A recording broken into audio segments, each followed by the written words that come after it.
Welcome to the Emporia Public Schools podcast. I am your host, Dr. Allison Anderson Harder, Superintendent. This podcast is our way to provide students, staff, parents, and community members easy access to information on a variety of topics.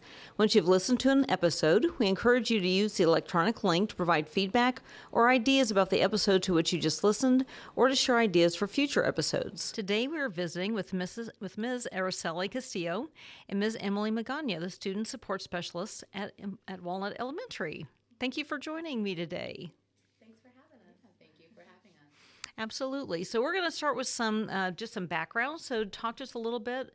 We'll start with you, Emely, about yourself, and then how you came to work for Emporia Public Schools, and then how you ended up at Walnut Elementary. So I was raised here in Emporia, so I've been here. I graduated from Emporia High School, stayed for college. So I graduated from ESU with my elementary education degree. So I taught after that in Emporia Public Schools. So I actually started my journey then in 2018. I taught kindergarten for 3 years at Logan Avenue. And then I was like, okay, I'm going to go explore the world and move to Colorado. And then only stayed for about a year and then moved back to be closer to home and continue my education in school counseling. So I went back to school. My first year of teaching, I really realized I think the social emotional, that part of it was a big passion of mine. So I knew at some point I was going to go back for school counseling. And then, when I left the classroom, it was time to go that way. And so when I moved back, I was finishing up my degree, and it just happened that there was an opening here and I could finish my internship and work that way. So I did just graduate in December, so I'm done with grad school, but it's been awesome to be a part of Walnut and be working here, be back in Emporia. Awesome. Well, congratulations. Thank you. Happy graduation. Araceli, how about you? So I was born and raised here in Emporia. I went to Emporia High School, went to Emporia State, got my undergrad in sociology. I actually came to Walnut Elementary, so this is my school as a kid. So I graduated from Emporia State 2017, and then I started working with Emporia Public Schools as a para educator. So I worked with the transitions program with Carrie Wallace while she was over there being the SPED teacher. I worked there for 4 to 5 years. And then I decided to go back to school. I would say 2019, right when COVID started. Mm-hmm. So right when COVID started, I decided to go back to school and get my school counseling degree. I really think that being a paraprofessional made me decide to take that extra step in getting my master's degree and just being supportive for other students. Rather than just working with special education students, I wanted to work with more students and all students. Make that so greater impact. Yeah. Bigger population. Yeah. So I graduated. When did I graduate? 2021. Sometime soon.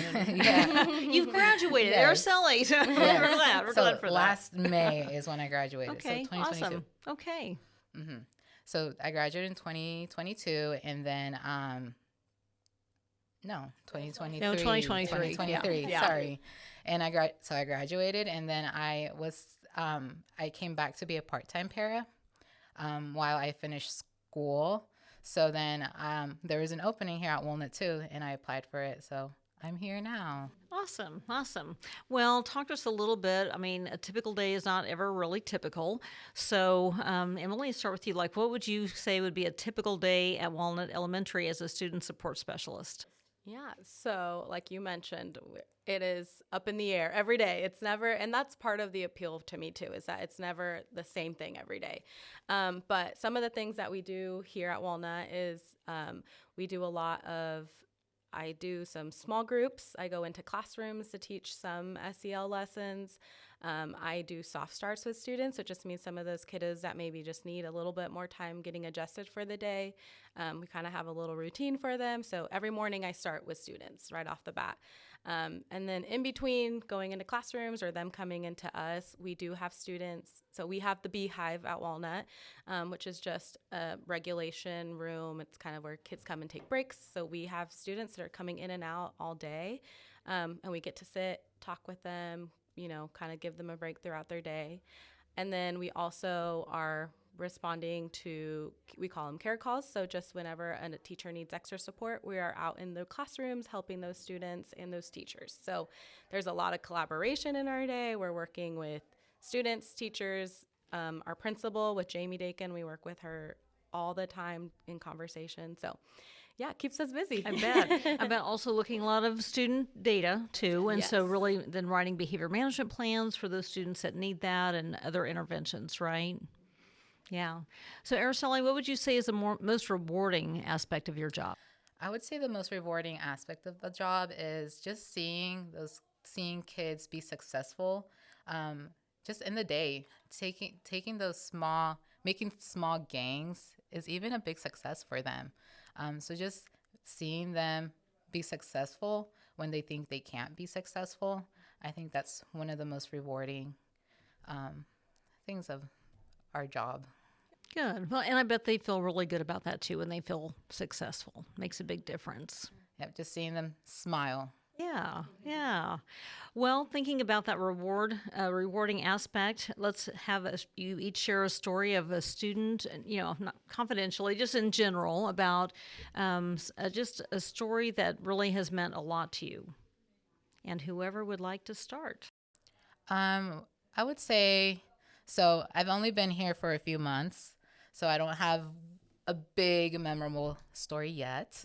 But just building those relationships with some of the students that might not have kind of that guidance or relationships at home like they have here at school, where they feel like they can go to you and just have those maybe tougher conversations they feel like they can't have at home or have that support at home. Oh, sure. So building those connections with those students that love being at school because of those connections and relationships they have with teachers and paras and just staff in general. Having those safe relationships and they can count on when they come to school. Yes. Awesome. Emily? So we were kind of talking about this because, we're both new, we're starting out, but one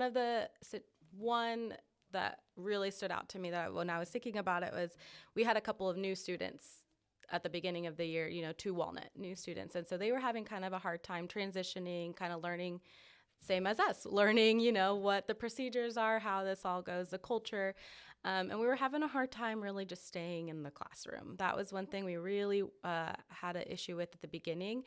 And, we as a team came up with plans. We had these connections with these students we had to build. We knew that was the first thing they needed, is to feel safe. So we worked really hard on building those the relationships with them, having that open communication.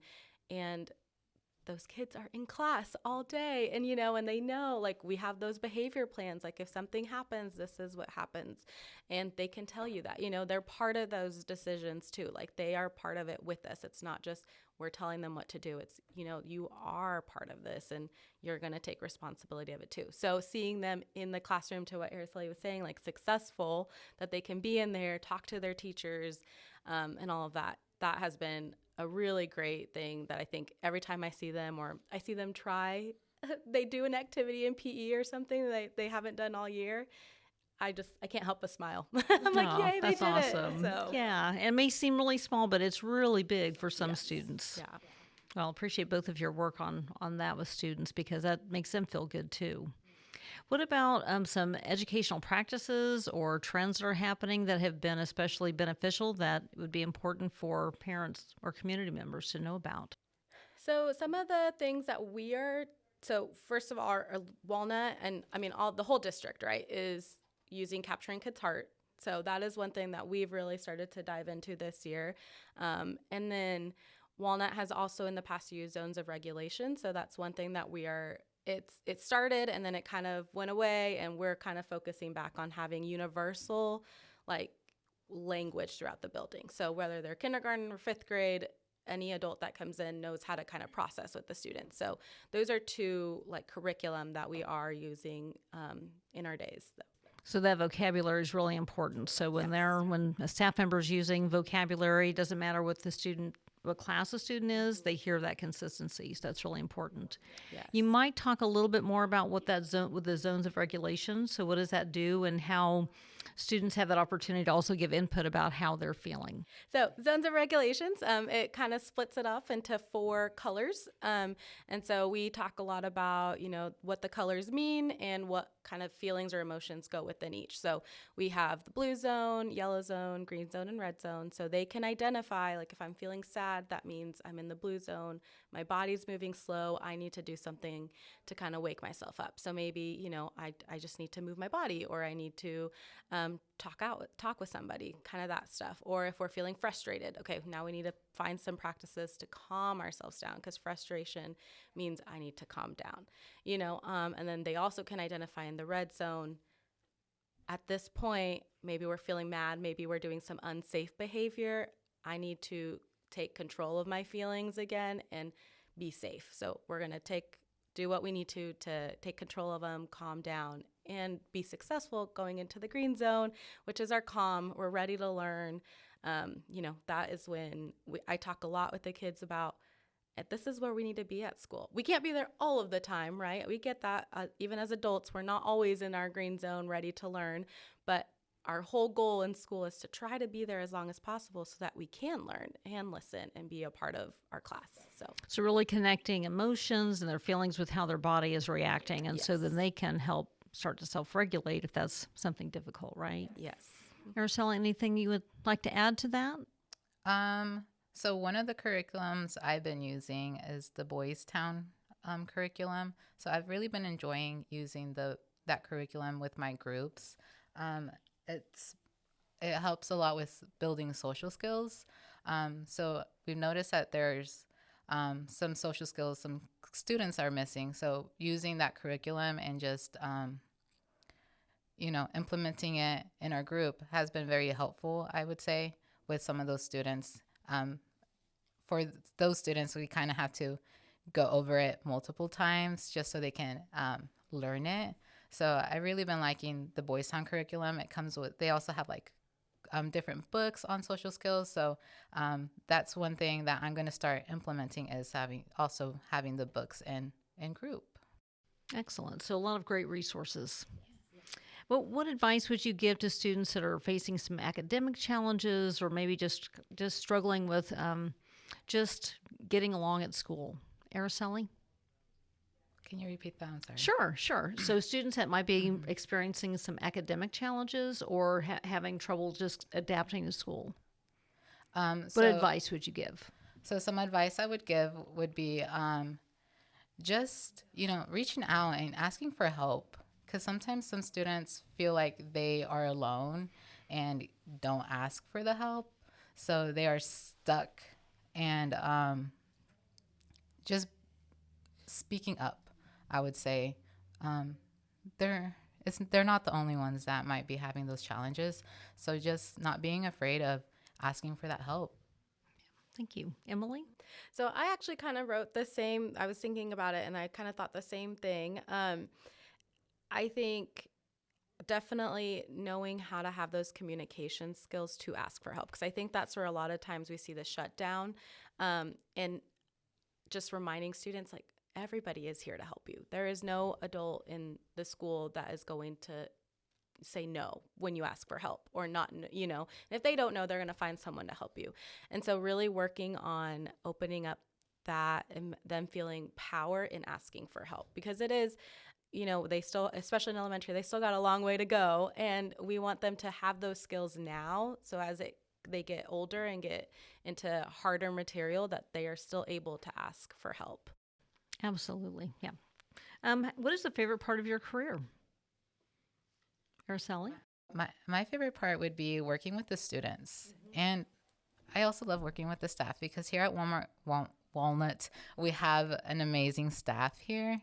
and just being around them and having their support. I think that's one of my favorite things I love about this job is just my team, who I have, and then helping students and seeing them be successful, just seeing them have a good day. Awesome. Emily? I would say my favorite part is just I love to be of service to others. So any opportunity I can to help someone, that is what fills my cup. So, and that is what I do all day. And kind of to what Arasely is saying, it's not just the students, it's the adults, the staff, and we've gone through quite a bit just as staff even here at Walnut this year, and everyone steps up for each other and they're there to support and to help in any way. And I've loved to see that. And I love to be a part of that. And then with the students, of course, like I love to be, I've gotten told, not to upset anyone, but I've been told you're one of my favorite people here. And it makes me feel good because they have someone here that they can come talk to. And I want to sit down and have those deeper conversations that maybe we can't do during math time, and that's okay. But it's just a different space to have those conversations. And I've really enjoyed getting to be that person for at least somebody in the building. Well, great. Is there anything that I haven't asked that you would like to share?